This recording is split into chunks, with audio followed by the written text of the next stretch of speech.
nosotros vamos a buscar una solución permanente si se quiere hablar del control al crimen. No vamos a estar jugando con regímenes de excepción que los utilizamos para amedrentar y para llevar temor a los ciudadanos.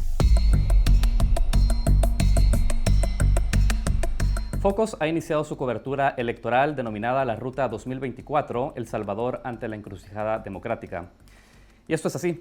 Este año no jugamos más que una elección. En el escenario electoral está la validación de una candidatura inconstitucional del presidente Nayib Bukele o la elección de una oposición política que desde el año 2019 no ha podido levantar cabeza ni simpatías entre las y los ciudadanos.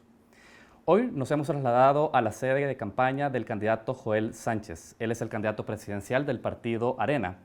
El partido de derechas que luego del año 2009 no ha podido recuperar el mandato del Poder Ejecutivo. En las encuestas, la ciudadanía proyecta desánimo y desconfianza hacia Arena, pero también en el resto de partidos políticos de la oposición.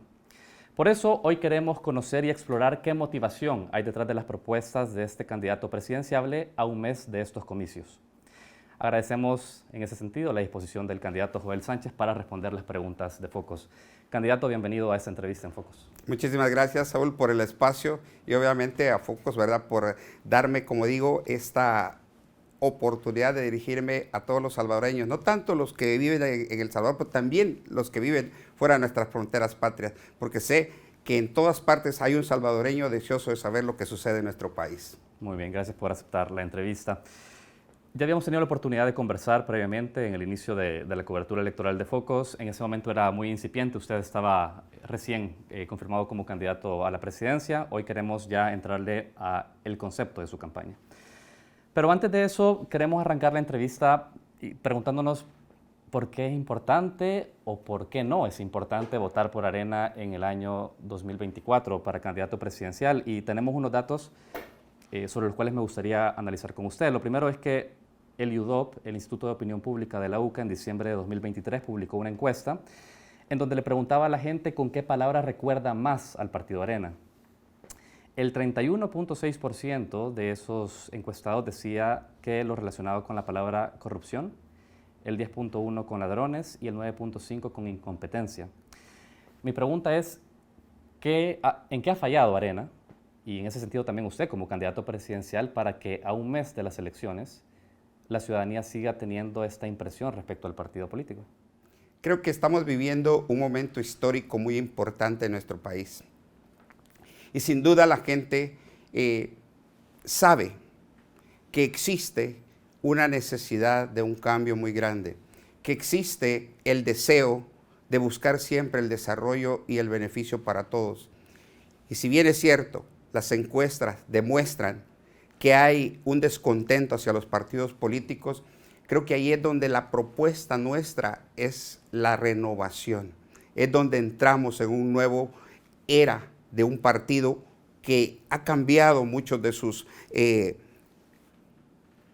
deseos políticos de solamente establecerse como un gran poder político, sino que hoy en día estamos preocupados por la ciudadanía. Y eso es la diferencia. Ahora el Partido Arena tiene un ciudadano que llega desde la sociedad civil y se incorpora en un proyecto político, en este caso, pues obviamente de Arena. Y aún, como digo, cuando hay una historia que no nos da una buena impresión, creo que aquí es donde está el reto más grande. Ahora, candidato, justamente por eso, usted dice, soy un candidato que viene de las entrañas de sociedad civil y justamente fue como la promesa de venta cuando usted se integra a la fórmula presidencial de Arena, pero precisamente la idea era despegar con un candidato de sociedad civil para no vincularlo a candidatos partidarios del pasado que vinculaban con corrupción. Pero la impresión de las encuestas es que esta opinión sigue siendo relevante. Entonces, en un ejercicio de autocrítica, ¿qué cree que ha fallado durante la campaña tanto para Arena como para usted para no cambiarle el rostro al partido? Creo que ha existido demasiado el hecho de crear propuestas donde la ciudadanía no ha encontrado la respuesta real a sus necesidades. Y ahí es donde entra la parte ciudadana, la parte que hace referencia a la misma necesidad nuestra. Por eso es que reitero que la integración de llevar una candidatura desde la sociedad civil en un partido político, porque hay que recordar que nuestra Constitución requiere que para participar a las elecciones de presidente, de diputados o alcaldes se requiere un partido político, y en este caso pues es el Partido Arena el que verdaderamente abraza este proyecto que llega de la sociedad civil hacia el partido político. Es decir, usted vincula que en la ausencia de propuestas electorales que respondan a las necesidades inmediatas del partido, en esa medida que no existan esas propuestas, la ciudadanía sigue identificando en Arena como un partido de estas características, digamos, alejado, incluso le denominan incompetente. Ese es el motivo, es decir, la falta de propuestas vinculadas a las necesidades de la gente. Ese es el origen. Creo que en el pasado había demasiada ambición política que no permitía que los candidatos cumplieran sus promesas hacia la población. Y esa es la gran diferencia que hoy en día tenemos. Nuestra propuesta es ciudadana, nuestra propuesta es honesta, transparente, porque es de un ciudadano a otro ciudadano. Y ahora traemos esta renovación con caras nuevas, porque no hay que olvidar que en el pasado la corrupción, la falta de compromisos han hecho que las personas no tengan confianza en los partidos políticos. Y esa es nuestra labor hoy en día, decirle, estamos en un proyecto político, en este caso de Arena, pero somos los ciudadanos los que estamos liderando este proyecto. Dicho eso, volvemos al punto que hasta inicios de diciembre la ciudadanía no se sentía vinculada entonces con las propuestas de Arena. ¿Qué falló a la hora de proyectar las propuestas ciudadanas que tenía Joel Sánchez desde su sociedad civil para cambiarle el rostro a Arena? ¿Encontró usted dificultad en este partido político para poder proyectar lo que quería proyectar?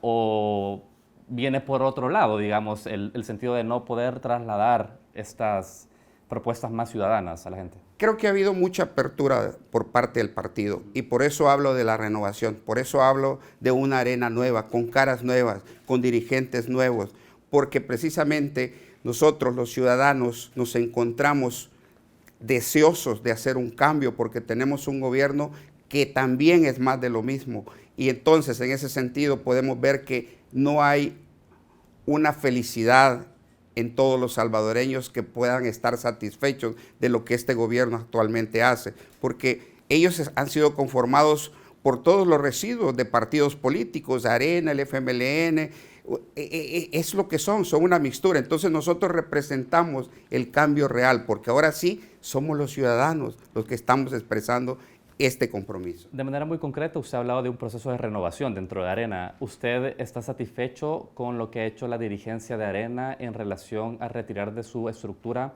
a personas que estuvieron vinculados a gestiones pasadas o que pudieron haber estado vinculados a procesos de corrupción?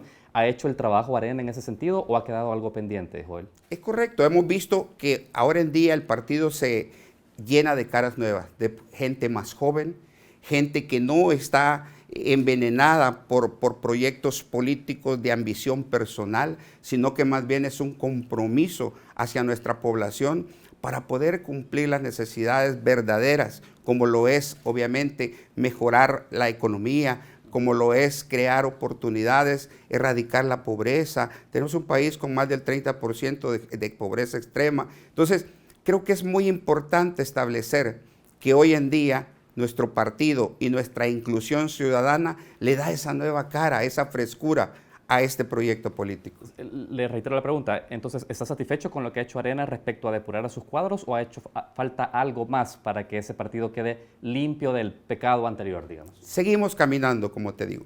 No hay un partido que puede, obviamente, cambiar todo su comportamiento en meses. Sin embargo, estoy bastante satisfecho que son cambios muy fuertes, estructurales, que han permitido, como bien dije, llevar esta candidatura ciudadana. A ver, en el análisis usted entenderá, candidato, que no podemos obviar lo que las encuestas nos dicen, ¿no? Entonces,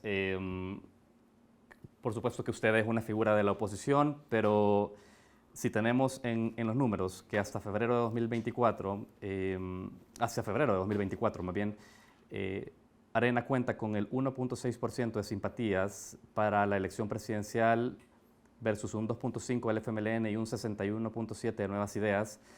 La pregunta que surge es, ¿no es suficiente claro el mensaje de la ciudadanía para que Arena ya no siga compitiendo en una elección presidencial? ¿Por qué seguirlo haciendo?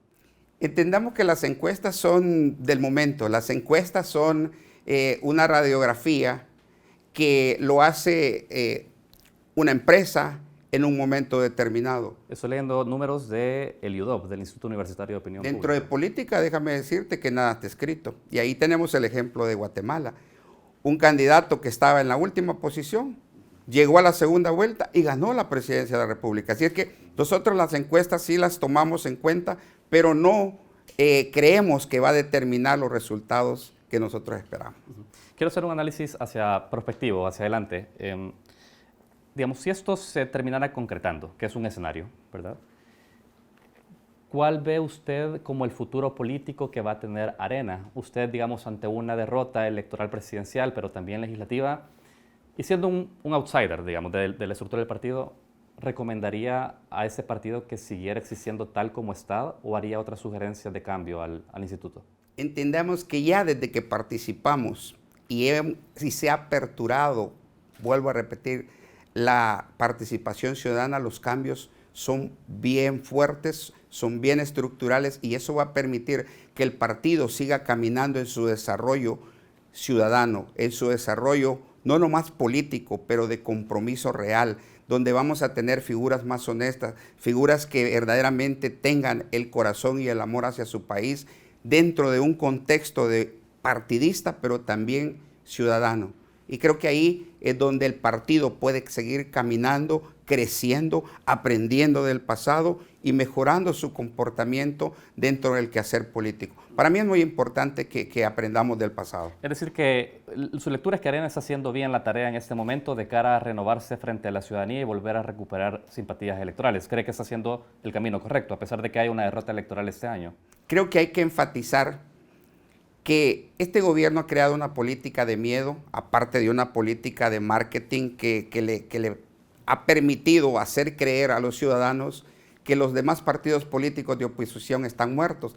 Pero eso no es cierto, porque la ciudadanía, cada vez que nosotros nos acercamos a ellos, caminamos territorio, hablamos directamente con ellos, nos expresan algo muy diferente. Nos expresan el deseo del cambio real.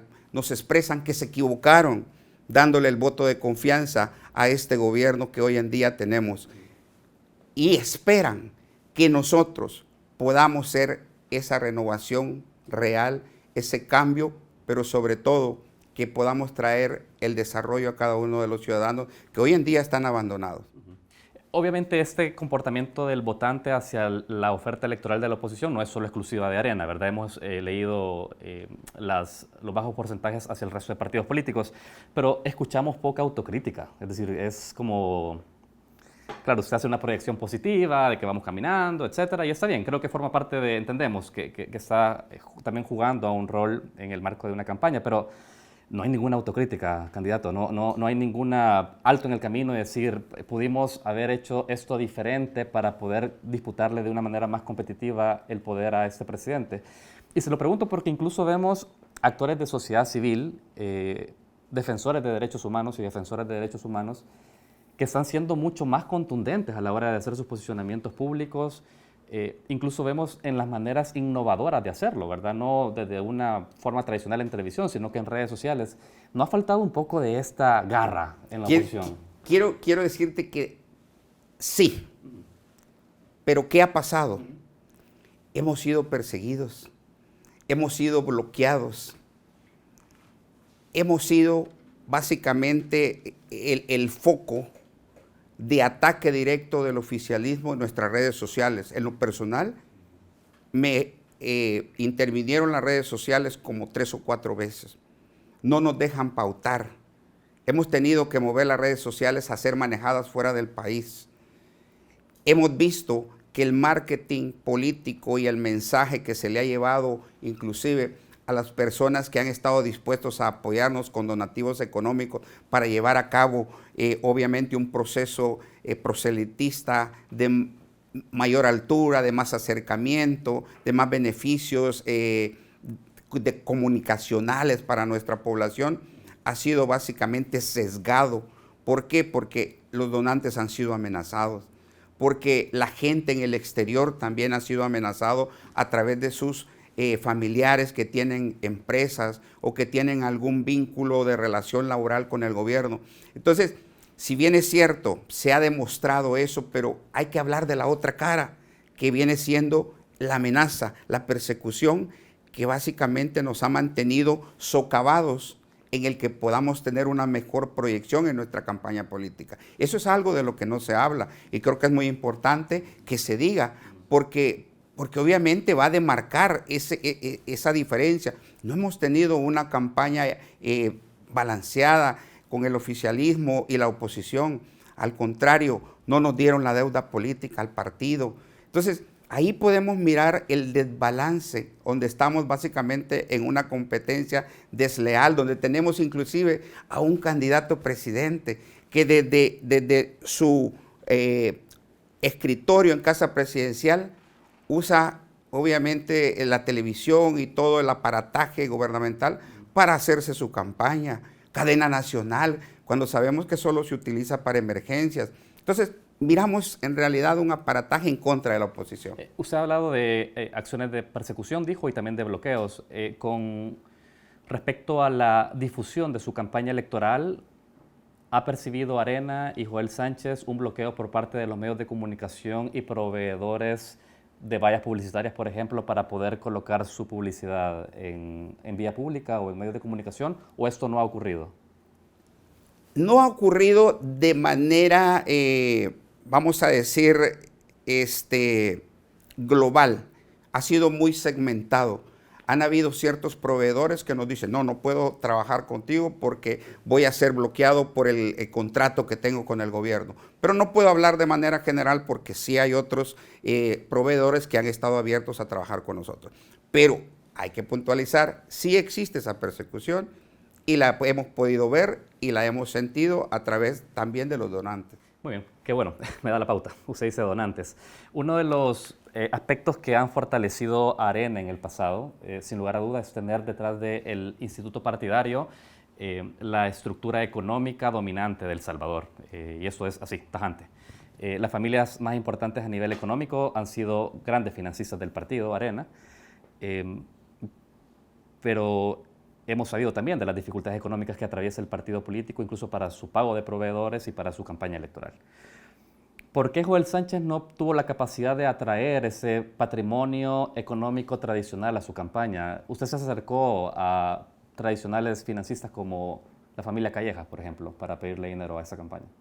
Bueno, hablando en términos generales y sin puntualizar nombres de donantes, te podría decir que tuvimos conversaciones con muchos personajes que han sido históricamente muy afines al partido, muy afines a apoyar las campañas, como lo es en cualquier país.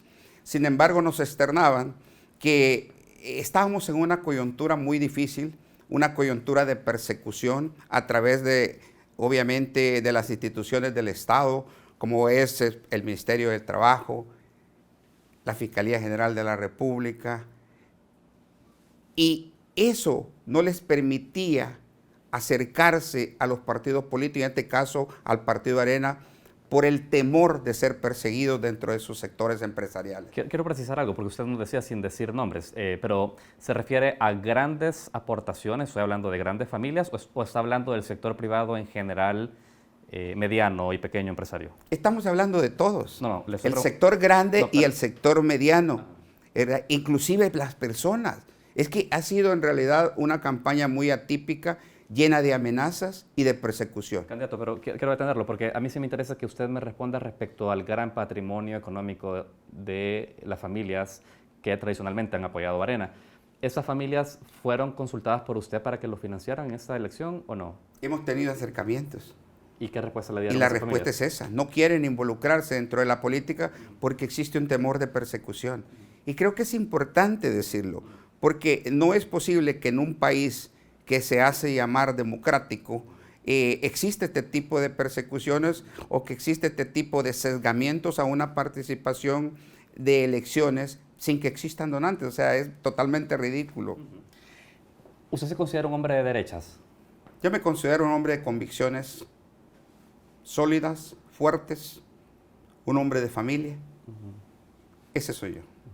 ¿Se considera de derechas? Soy un hombre, como digo, con valores. ¿Por qué le cuesta reconocerse como un candidato de derecha? Yo creo que no se trata en términos de derecha o de izquierda o de centro. Más bien, creo que hay que ser comprometidos desde la perspectiva humanista. Hoy en día estamos viendo sociedades muy convulsionadas alrededor del mundo. Y creo que más allá de llevar una estigmatización, de derecha, de izquierda o centro, creo que hay que ser eso. Humanos ayudando a humanos, comprometidos en el desarrollo de nosotros mismos. Y lo podemos ver en grandes sociedades como la estadounidense, que ya no tenemos esas marginaciones extremas de derecha, de izquierda, sino más bien los políticos hoy en día están externando su apoyo a los sectores sociales. Este mensaje, cuando usted dice hay que despegarnos de estas posturas de derecha a izquierdas, ¿no cree que le generan cortocircuito con la base del partido y el mismo instituto partidario que durante su tradición política, desde su constitución como instituto, se han denominado sin ningún tipo de matiz como un partido de derechas y conservador? O sea, ¿no genera esto un cortocircuito con la identidad misma? Hablábamos de la transformación del partido. Sí.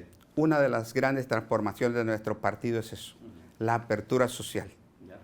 Y eso hace que mi candidatura llegue a las arcas, obviamente, del partido de derecha. ¿La renovación pasa porque Arena no se denomine públicamente como un partido de derechas? No, no diría eso. Yo diría que la renovación es porque hay una aceptación ciudadana, una aceptación donde obviamente integramos una manera de vivir y de ver la política más humana. Creo que ahí estriba este gran resurgimiento de nuestro partido. Muy bien. Con eso cierro la parte de la situación de Arena y entramos a unos puntos más concretos de gestión, pero yo le preguntaba por cuál había sido la respuesta del sector empresarial tradicional para apoyar su candidatura. Usted decía que responde a una intimidación y acoso, ¿verdad?, hacia ustedes. Y le arrojo la siguiente hipótesis también. ¿No será que Nuevas Ideas y el partido Bukele han logrado ser mejores representantes del pensamiento conservador y de derecha de lo que es Arena actualmente? ¿No cree que Nuevas Ideas y el presidente Bukele han logrado ser mejor representativos de ese votante conservador de derecha de El Salvador? Yo creo que el partido del oficialismo ahorita es un partido que no tiene ideología, no tiene valores, no tiene principios, que es una mezcolanza, obviamente, de criterios, de deseos de hacer las cosas a su manera. Así que yo no consideraría el partido Nuevas Ideas como un partido ideológico. Más bien lo catalogo como un grupo de personas haciendo su voluntad y básicamente pues manipulando nuestro querido El Salvador. Entonces, ¿cómo se responde que mucho ex votante de Arena ahora vota por Nuevas Ideas? No, creo que la gente ya está convencida que se equivocaron. Y te lo digo porque hemos hablado con muchas personas en diferentes ciudades, en diferentes departamentos de nuestro país, y ellos nos han externado, inclusive gente de Nuevas Ideas están dispuestos a votar por nosotros, porque saben que se equivocaron, porque saben que votaron por un ideal el cual ahora los abandonó, ahora los traicionó y no llenó ninguno de sus beneficios como ciudadanos que esperaron en el cambio de ese gobierno. Okay. Quiero hablar ahora de la propuesta de Joel Sánchez y de Arena en materia económica. Hoy por hoy la economía se posiciona como el principal problema, ya no lo es la seguridad como lo había sido en los últimos años, y principalmente las oportunidades de empleo y la situación económica. Usted en un video propagandístico que ha utilizado dentro de su campaña habla de las pensiones. Dice que el gobierno está utilizando pensiones para pagar deuda y asegura que cuando usted gobierne, usted va a tener un mejor manejo de las pensiones. Yo quisiera saber, de fondo el sistema de pensiones tiene muchos problemas, como usted muy bien sabe, pero el principal, quizás, o uno de los principales, es la exclusión de 7 de cada 10 trabajadores que no están cotizando y que por lo tanto no reciben una pensión. Para esa gente que es la mayoría de El Salvador y que estará viendo esta entrevista, ¿qué propuesta tiene Joel Sánchez para integrarlos al sistema de pensiones? Que es correcto. Cuando un gobierno no ofrece oportunidades de inclusión a puestos de trabajo formales, es obvio que el sector informal va a crecer. Y eso es lo que tiene hoy por hoy nuestro país, El Salvador. Hay una falta grave y fuerte de oportunidades de empleo. ¿Y qué es lo que trae esa falta de oportunidades de empleo? El que no haya una inversión fuerte, sólida, de empresas comprometidas en el desarrollo de nuestro país. Y estamos hablando de empresas nacionales, estamos hablando de empresas internacionales. ¿Por qué no existe ese nivel de inversión y de confianza? Porque tenemos un sistema gubernamental totalmente, yo diría, desatinado en su política, desde la parte constitucional, el respeto a la ley, la parte jurídica. Entonces no hay confianza, y al no existir la confianza nadie va a venir a invertir en nuestro país. Cuando no hay inversión no hay empleo. Cuando no hay empleo entonces no se puede establecer esas aportaciones que el gobierno necesita. Es decir, que usted nos dice que la manera en la que Joel Sánchez va a integrar a estos 7 de cada 10 trabajadores en la informalidad es creando condiciones de empleo formal. Es correcto. Sobre eso usted ha dicho que hay una apuesta de 3 pilares: innovación, capacitación y atracción de inversión extranjera. Eso es lo que dice su sitio web a la hora de ver la campaña de economía. Pero tanto la innovación, la capacitación y la atracción de inversión extranjera han sido precisamente el modelo de liberalización del mercado que se implementó en los 90 justamente con Arena, y que luego el FMLN adoptó como política económica, y que luego Nuevas Ideas también tiene como política económica. Es decir, hemos visto esta apuesta durante los últimos 34 años. ¿Qué nos hace pensar que su gobierno, replicando ese mismo modelo, va a crear los empleos que El Salvador necesita? Hay un problema con los políticos y se llama corrupción. Y cuando hay corrupción, no hay transparencia ni hay compromiso. Y esa es la gran diferencia. No es el modelo el que no funcione. Son los políticos del momento los que no se comprometen a administrar los bienes del Estado de manera honesta. Y esa va a ser la gran diferencia cuando Joel Sánchez llegue a la presidencia. Yo soy un ciudadano comprometido, soy un empresario que he hecho mis empresas a través de trabajar fuerte, duro, pero sobre todo de comprometerme con mis ideales. Y nosotros hemos visto que a través de los años los políticos se han dedicado básicamente a favorecerse, a servirse, no a servir al pueblo. Y por eso estoy cansado y por eso me metí dentro de la política, para hacer esta gran diferencia y hacer que los modelos neoliberales funcionen como deben de funcionar, a través de la transparencia, a través de la rendición de cuentas, respetando la ley. A ver, pero no encuentro la relación entre que usted genere las condiciones económicas para que vengan empresas extranjeras a invertir aquí sus empresas y abrir empleos, y que usted maneje el dinero del fisco de manera correcta. Digamos, ¿cómo se vincula eso? Mira, es bien importante establecer la confianza. Si un gobierno se ordena jurídicamente, si un gobierno pone todas las oportunidades, estamos hablando con incentivos fiscales, estamos hablando con oportunidades que permitan que las empresas puedan venir a nuestro país y tomar en cuenta que está dolarizado y que es atractivo para la inversión. Te lo digo como empresario, siempre nos interesa la moneda que rige el mundo, y en este caso el dólar. No nos interesa el Bitcoin. Por eso es que la política monetaria ha alejado la inversión a nuestro país, porque ha sido errado. Entonces ahí entramos nosotros con un contexto serio, comprometido, para atraer la inversión. Generamos empleo, el empleo genera obviamente una reducción en la pobreza, existen más oportunidades de crecimiento para que los ciudadanos podamos optar a créditos, comprar nuestra vivienda, tener nuestros beneficios personales, mejor educación, salud, etc. Entonces todo va aunado a una buena política económica. Muy bien, con esta parte quiero cerrar el ámbito económico. A ver, hay una serie de... He visto la propuesta que hacía su compañera de fórmula, su candidata a la vicepresidencia. Ella hablaba de construir un hospital de niños también, ¿verdad? Ante las condiciones de poca especialidad en la atención a niños. Todo esto implica recursos, o sea, la creación de nueva institucionalidad, de inversión pública. ¿Ha contemplado una reforma tributaria usted de llegar al gobierno o de proponerla a la Asamblea Legislativa, una reforma fiscal? Nosotros estamos trabajando con nuestro equipo técnico en economía y finanzas para establecer todos los lineamientos que el gobierno requerirá para poder dinamizar la economía. Y te lo digo en el estudio. ¿Por qué? Porque no sabemos cómo van a quedar las finanzas del Estado. Tenemos grandes indicios que el Estado está quebrado. Pero no podemos partir en una política económica y financiera si no sabemos con qué recursos contamos de inicio. Sin embargo, se están viendo diferentes aspectos para poder tener una idea de cómo comenzaríamos. Pusimos varios escenarios dentro de diferentes niveles económicos para lograr establecer la mejor política que se requiera en el momento de tomar la presidencia. Muy bien. ¿Habrá reforma? Entonces no se sabe si habrá reforma fiscal.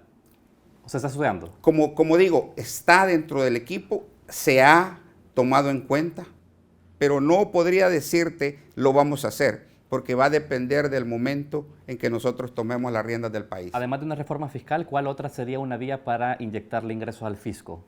Mira, aquí es bien importante, como te dije, establecer oportunidades de inversión, ya sea extranjera y nacional. Hay que hablar con la gran empresa, hay que hablar con la mediana empresa, para que puedan también dinamizar el funcionamiento de desarrollo empresarial, porque cada país que genera la oportunidad de empleo dinamiza la economía en automático. Pero es una apuesta de largo plazo y las necesidades que usted tiene va a ser de corto plazo. Necesita hacer inversión pública, es correcto. Y para inyectar inmediatamente finanzas, o sea, ingresos a la finanza, mira, ¿cómo hacer? Y yo te voy a decir, dentro de los estudios que nosotros hemos hecho de la economía, nos hemos dado cuenta que el gobierno está básicamente desperdiciando muchos recursos que están llegando. Eso es lo que no sabemos. No podemos saber dónde los desperdicia ¿Y cómo saben que en este desperdicia sentido, recursos? porque ellos están poniendo dentro del portal de transparencia leyes que no nos permitan a los ciudadanos saber dónde gastan el dinero. Solo sabemos que el dinero entra, pero no sabemos cómo se gasta. Y ahí es donde nos da a nosotros la seguridad de que entrando el dinero nosotros vamos a abrir el portal de transparencia y vamos a poder hacer buen uso de los recursos. Pero para aclarar esto a nuestras audiencias, cuando usted dice el gobierno está mal utilizando los recursos públicos, pero a la vez nos dice que no han podido tener acceso a documentación que pueda dar certeza de eso, ¿con qué seguridad dice usted que el gobierno está malgastando el recurso público? Te voy a dar un ejemplo, la creación de la DOM. Se recortó el recurso a las municipalidades. Se hizo una reducción de municipios para centralizar el poder, pero por otro lado, si nosotros tenemos un 10% de lo que es el presupuesto nacional de la nación para las alcaldías en tiempos anteriores y hoy en día el dinero es centralizado en la DOM, y estamos hablando de 700 millones de dólares cada año, es el 10% del presupuesto nacional, y si el año pasado fueron 7.500 millones de dólares, pues estamos hablando de 750 millones, que ¿dónde están? Porque tenemos calles en mal estado, tenemos municipalidades sin agua, tenemos municipalidades que no tienen alumbrado eléctrico de calidad. Entonces, pero sí sabemos que existe un presupuesto, pero ¿dónde está? Y ese es un ejemplo claro de que hay una malversación de fondos que sabemos que entran al Estado, que están presupuestados, pero que no se están utilizando. Tengo un par de preguntas antes de cerrar la entrevista. La primera es sobre la administración de recursos a nivel municipal. Usted ha dicho también en su campaña que pretende devolverle el FODES a las 262 municipalidades. Hay dos preguntas vinculadas a eso. La primera, entonces, está proponiendo restablecer la ley del FODES. Es correcto. La segunda es que piensa proponer derogar la reforma municipal de reducción de municipios. Es correcto. Uno de los argumentos que se tenía para centralizar el dinero de las municipalidades era que las municipalidades estaban haciendo un mal uso de ellos a través de corrupción. Joel Sánchez pone las manos en el fuego porque las municipalidades hacen mejor manejo de los recursos locales que lo hace el gobierno central. Joel Sánchez va a crear un sistema de fiscalización ciudadana que permita saber exactamente cómo utilizan los fondos cada una de las municipalidades, porque ese es el problema. ¿Cómo es ese sistema? Perdón, ¿me lo puedes explicar? Sí, todo, mira, oscila dentro de un contexto que se llama la corrupción. Y cuando hay dinero del Estado, siempre existe la corrupción. Por eso es importante, sí, permite, por eso es importante establecer un consejo ciudadano dentro de nuestra propuesta de plan de gobierno que pueda ser el controlador de cómo se gastan los fondos que se le dan a cada una de las municipalidades. Nosotros vamos a crear comités ciudadanos de fiscalización que nos permitan... Nosotros es el gobierno. Así es. Que nos permitan asegurar que el dinero está siendo utilizado de manera correcta y no se está malversando. Sobre seguridad, brevemente. Hace unos días el presidente Bukele hizo una transmisión en vivo en X, en la plataforma X, y dijo que el régimen de excepción está en riesgo si la oposición logra arrebatarle un diputado que hace a la mayoría calificada, hoy por hoy, de la Asamblea Legislativa. Si Arena logra arrebatar ese diputado, que haría perder una mayoría calificada al gobierno, Arena estaría revirtiendo el régimen de excepción. Yo creo que los que estamos en riesgo somos los ciudadanos, que hemos perdido nuestras libertades civiles, que hemos perdido inclusive muchas veces la libertad de expresión. ¿Por qué? Porque en el momento en que tenemos miedo a hablar del gobierno, en ese momento perdemos nuestras libertades civiles. Así es que no se trata de que esté en riesgo el régimen de excepción, se trata de que estamos en riesgo los ciudadanos. Sí, pero la pregunta es, si un diputado de Arena le quita esa mayoría calificada, ¿va a revertir el régimen de excepción? Pero déjame decirte, un régimen de excepción que dura 21 meses de manera consecutiva ya no es un régimen de excepción porque es excepcional.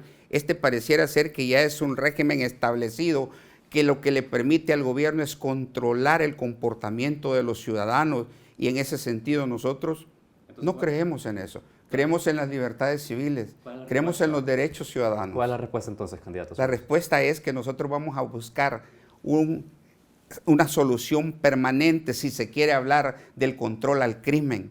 No vamos a estar jugando con régimen de excepción que los utilizamos para amedrentar y para llevar temor a los ciudadanos. ¿Es correcto concluir entonces que si Arena logra arrebatar esa mayoría calificada, Arena estaría en función de retirar el régimen de excepción para buscar una alternativa permanente legal? Como debe de ser, es correcto. Nosotros vamos a trabajar dentro del término de hacer funcionar las instituciones. Usted, y con eso cerramos, usted en su campaña dice que va a establecer un marco jurídico permanente y especializado para que los criminales paguen sus delitos. Si cerremos con esto, ¿qué leyes son o qué reformas son las que va a establecer para combatir el delito? Ya existen dentro de nuestras leyes. Hay una ley terrorista en nuestro país que no entiendo por qué no se lleva a cabo, por qué no se ejecuta, por qué hay que estarnos abocando a régimen de excepción para poder llevar a los criminales a la cárcel. Pero hay que hablar también de un tema muy importante. La ley debe ser ejecutada para todo el que comete un crimen en nuestro país. Pero aquí tenemos todavía muchos cabecillas criminales, muchos personajes que son parte del gobierno, que conforman esa corrupción, que son parte del crimen organizado, pero la ley no es aplicada a ellos. Entonces, por eso es importante ser serios al momento de establecer los procesos jurídicos, para que la ley sea aplicada directamente a aquel que comete un crimen. Y por eso nosotros estamos viendo toda la posibilidad de encontrar dentro del marco legal existente la ley que se aplica directamente al marco jurídico de los terroristas. Es decir, que no hay una propuesta concreta, se está evaluando ahorita qué reformas se van a aplicar. Es correcto. Cerramos, en la última entrevista que tuvimos virtual, yo le preguntaba cuánto había gastado en campaña y quién la estaba pagando. En ese momento usted no logró precisarme un dato. En esta ocasión, a un mes del cierre de la campaña, y más bien de cara a la elección, ¿me podría decir cuánto ha gastado en campaña y quién ha pagado eso? Quiero decirte que la campaña ha sido bastante atípica, que desde el inicio comenzamos de manera orgánica, trabajando con las redes sociales, caminando territorio, con gastos bastante mínimos. Hoy por hoy no ha cambiado mucho. Hablábamos de que la campaña no ha tenido inclusive esa algarabía democrática de poner rótulos, de poner vallas publicitarias, de pagar grandes spots. Y eso ha permitido de alguna manera tener una campaña bastante tímida, pero también económica.